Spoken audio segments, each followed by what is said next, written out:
she wanted to get back at me. And then she did. And she ruined a friendship with you.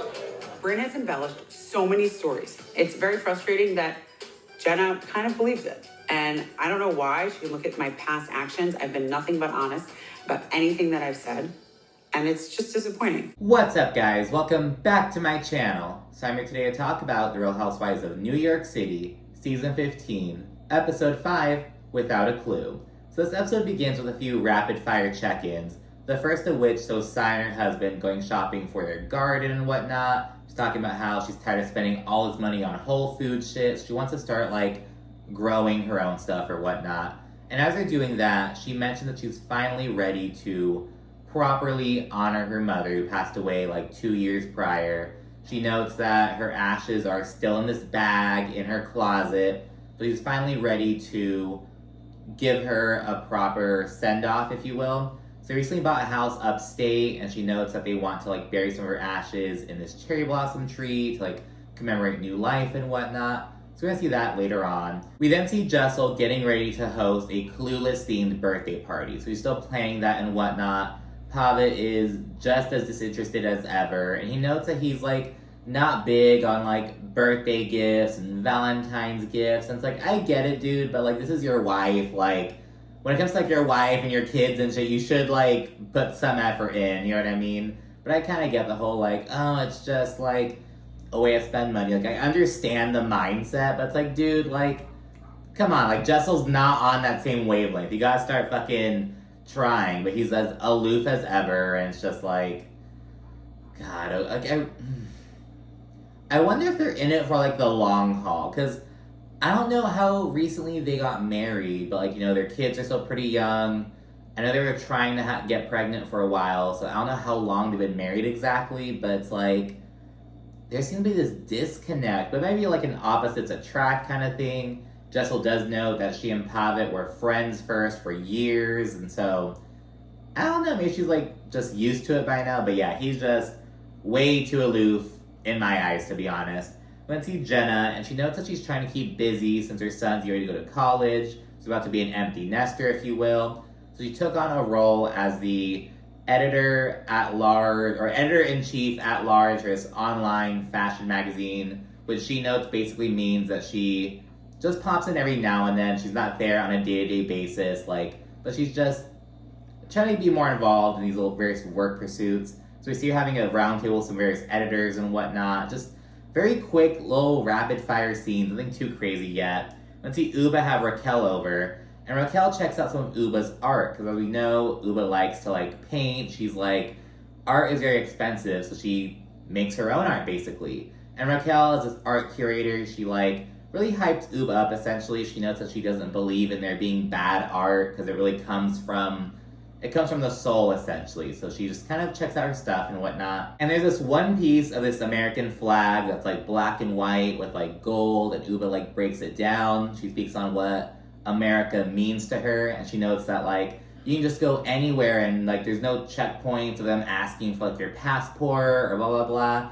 And I'm girl, I can't go to San Diego or Vegas without going through one of these fucking checkpoints, because I'm near the southern border, and it's so annoying. Those people driving to San Diego, and I have to stop this fucking customs checkpoint for no reason, just get harassed by these people. It's ugh.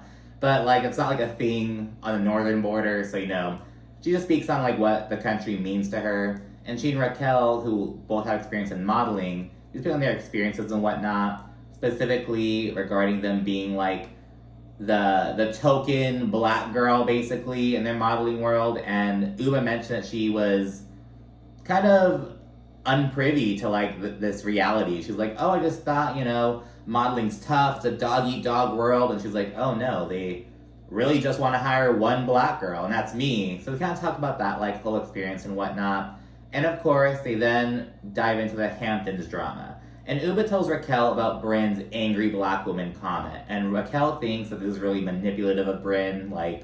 You're the one putting Uba in the situation to come off this way. And they're trying to police her feelings. She just kind of dives into that. However, Raquel also notes that she thinks Uba should actually have a sit down with Brynn. And not just have these pent up feelings and just really to air it out, essentially. And Uba says that Brynn has a one-sided issue with her. She's like, I have no beef with Brynn. She's the one with an issue with me. But I do think that Uba is still holding on to some resentment from last season when Brynn, like, revealed Uba's boyfriend, if you will, and she isn't acknowledging that. And it's okay, it's understandable, but you have to own that. And speaking of which, later on we see Erin, like, air out some of her issues with Jenna, and Erin keeps on saying, oh, I'm fine, I'm fine. It's like, well, girl, you're not fine, clearly. You have an issue with her. Like, air it out, get it out in the open. Don't just, like, bottle it up. Like, it's kind of the same kind of dynamic. I feel like Uba and Brynn doing the same kind of thing. Like, they aren't really saying what their true issue with the other person is, basically. We then see Sai and her family at their upstate home, and we get a little tour of Sai's house. She notes that it was quite a fixer-upper. She's still working on renovating it. She's, like, taking her time doing it and whatnot. She notes that her husband would love to move upstate full-time, but Sai's like, hell no, I'm a city girl. That's not gonna happen, blah, blah, blah. And her aunt is visiting, her Aunt Sophia, and they wind up burying some of her mother's ashes. And Sai has a really hard time with this, understandably so. So the aunt really takes the reins and helps honor Sai's mother. I love Barbara. Barbara, I love you. I love you. I swear I do. I always did and I always will. And what we're going to do right now is all about you because you love nature and you love plants and you're going to be a tree and you're going to grow so big and you're going to blossom and you're going to be the woman you was meant to be. Next up, we see Jessel go shopping with Erin and Brynn. And afterwards, Erin mentions how Sai and Jenna were hanging out earlier that morning. And Erin's kind of annoyed by this because in her eyes, Jenna is kind of pulling back from their friendship. She feels like it's kind of one-sided, that's not being reciprocated. And she's like, oh, so you can be all buddy-buddy with Sai, who allegedly says that she hates you, but you're like leaving me out to dry, essentially. So Erin has an issue with that. And Erin even says that she can't stand Jenna's fakeness. And it's like, okay, girl, like, damn. And Brynn's also a little annoyed at Jenna as well, basically over the whole Sai thing. And it's like, Jenna has her own relationship with Sai. Like, she's not gonna turn her back on Sai just because you're being an asshole with Sai. You know what I mean? Like, whatever, Brynn. And she also notes that in the Hamptons, Uba was acting crazy. And of course, she proceeds to mock her again. And it's so odd because in the last episode, when Uba mocked Brynn, and mind you, Uba wasn't like putting on this like fake accent for Brynn. She was just like saying what words Brynn was saying. And Brynn was like, don't mock me, don't mock me, don't mock me. Yet here she is like really nastily mocking Uba, like time and time again. It's like, this is a two-way street, girl. Like, Brynn is just so annoying. And I feel like a lot of people are just over Brynn's bullshit at this point. And you can tell because they're on Instagram, all of her comments are like limited right now. You can totally tell she got like inundated with all these fucking hate messages probably and just deleted them all. Like, Brynn's popularity is rapidly declining, but of course, she's gonna act all bubbly and talk about sex and act like it's not a big deal, but it's like, no, girl, people don't fucking like you. Like, and there's a good reason for it. And Brynn goes on to say, oh, we're grown women living in New York City. We don't act like that. She's so obsessed with, like, this whole, like, oh, I live in Manhattan. I'm here in the city. She's already shat on Brooklyn and Staten Island, and, like, you aren't even from the city. Like, Erin was born and raised in Manhattan. You haven't heard her say a single bad word about these other boroughs. But Brynn, who's from bumfuck Indiana, the middle of nowhere, and full disclosure, I was born and raised in a rural community. Like, I get it, but it's like, you're trying to switch up this persona and be something you're not. Like, I live in Manhattan. Fuck everyone else. Like, you aren't even from there, girl. Fucking this, she's this wannabe. That's what Brynn is. She is a wannabe. And she goes on to say that she wants a written apology from Sai. Even though Sai already apologized to Brynn via text a whole month ago and was left on red, but Brynn's like, I want a written apology. That was not okay for what Sai did to me. This whole fucking thing. And she then says that she's done playing nice and calls Sai a miserable troll who lives under the Brooklyn Bridge. Like, okay, Brynn, like whatever floats your boat. And Erin and Jessel is there kind of like awkwardly laughing a little bit, like, okay, girl, like, all right. And finally, the last scene shows the ladies rolling up to Jessel's clueless themed birthday party, and they all look so good, especially Jessel. And Brim made a comment like, Jessel isn't even dressed up as a character from Clueless. No, bitch, because it's her birthday party, so she's making her own character. She's Jessel from Clueless, you know what I mean? She's like making her own persona. She looks so cute. All ladies are like in different characters. Jenna rolls up as like the dad from Clueless, which is just so perfect. I can't talk to anybody. No, if anything happens to my daughter, if anything happens to my daughter. She came as the dad. I've got a 45 and a shovel, and no one's gonna miss you. Oh my God. And once everyone's there, we see Erin off to the side, venting to Sai about how Jenna annoys the fuck out of her, and she's really interested in being her friend right now. And Erin explains how she's dealing with a lot right now, from like her mom getting diagnosed with cancer, her shit with Abe, like work stuff. She has a lot going on, and she really needs her friend's support and to just give her grace right now. She feels like she just isn't getting that from Jenna. And as Erin's expressing that she feels like her friendship isn't reciprocated, we see Brynn go up to Jenna, and she mentions how Erin brought up how Sai and Jenna are now all buddy-buddy, which Brynn is also not fond of. And Brynn says that she doesn't want Jenna to be caught in between her bullshit with Sai, but she also warns her to be careful with her. And it's like, and Brynn, okay, if you don't want Jenna to be caught in the middle, why are you upset over her being friendly with Sai? Like, they have their own separate friendship. Like, you want her to just take your fucking side to be your ride or die? Like, girl, get out of here. And shortly thereafter, once Brynn sees Rebecca, she's like, oh, are you gonna actually drink tonight? And Rebecca's like, you're obsessed with trying to get me to drink. Like, oh my gosh. And Brynn's like, no, I'm not this peer pressure frat guy, but like, if you want to have a little Chardonnay and get freaky deaky, just do it. And Rebecca thinks this is kind of weird of Brynn, and I agree with that. In her confessional, Brynn says that she thinks Rebecca is just a buzzkill and kind of boring. And this kind of came up on Potomac as well, and I was like, Stacy is not boring. With Rebecca, I'm a little less like, I can't really fight against the boring accusations that much, but Brynn mentioning this, like in the context of Rebecca not drinking, it's like, do you think Rebecca's boring because she doesn't drink? And if I'm not mistaken, doesn't Jenna not drink either? Or maybe she doesn't drink like as often, or she doesn't like drinking, but I feel like Jenna mentioned not drinking as well, but I don't know, Brynn just being kind of weird about it. And she then points out sex monster Mel, Raquel's fiance, and she's like, she's basically my new Jenna.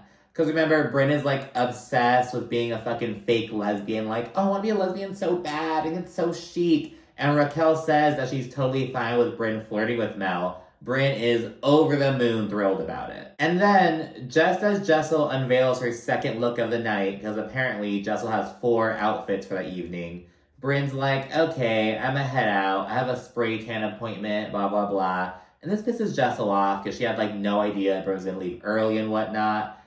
And I'm just gonna say, it's like, Brynn, if you need to go get a spray tan, you shouldn't be telling Uba you're looking like an angry black woman. I'm letting you know because I'm half black. I'm just like, girl, you have to get fucking spray tans. Like, shut up. Like, I was gonna put it like that. Anyways, Erin then tells the group that Jenna's kind of acting a little bit more different around her. She's just not super fond of Jenna right now. She thinks she's being kind of like, just less of a good friend to her, basically. And meanwhile, Erin's husband, Abe, tells Jenna that he thinks there's some unspoken underlying tension between them. And this is news to Jenna. She thought there was nothing wrong. She's like, I had no clue. I was clueless about this issue, if you will. And of course, after learning this, Jenna approaches the group and asks Erin what's up. And Erin starts by saying she's perfectly fine, but she feels differently about Jenna and just doesn't want to be super close with her right now. And Erin keeps saying, I'm fine, it's okay. It's clearly not. Like, if you have to convince yourself that things are fine, things are not fine, but, you know, whatever. And Erin then notes that she's pretty upset over Jenna basically believing Brynn over Erin regarding the whole Uber drama. And she also notes that she feels some way about Jenna telling Brynn, oh, you forgave Erin for the Jeff Lewis drama kind of quickly. So Erin just feels like Jenna is basically taking Bryn's side, ultimately. Like, that's what the issue is. She feels like Jenna is siding with Bryn over her. And this is an issue for Erin because she feels like she's always advocated for Jenna. Even when she wasn't like the favorite person in the group, she always had Jenna's back, Erin claims. And she then notes that Bryn ruined their friendship, and she notes that Jenna believes Bryn despite her having this, like, long history of embellishing bullshit. And Erin's like, I don't have that same reputation, yet you're choosing to believe Bryn over me? Like, what the fuck? And I'm kind of like, well, Erin, are you kind of putting some of your issues with Bryn onto Jenna? Because Erin and Bryn are all buddy-buddy and shit. But you're upset with Jenna for, like, believing Bryn. Doesn't that signal that there's some underlying issues between you and Bryn as well? Like, I feel like she has to be more honest about her feelings towards Bryn. Because it's clear that they may not be as close as they're letting on. But anyways, Erin adds that Jenna's friendship with Bryn feels fake, manufactured, and inauthentic.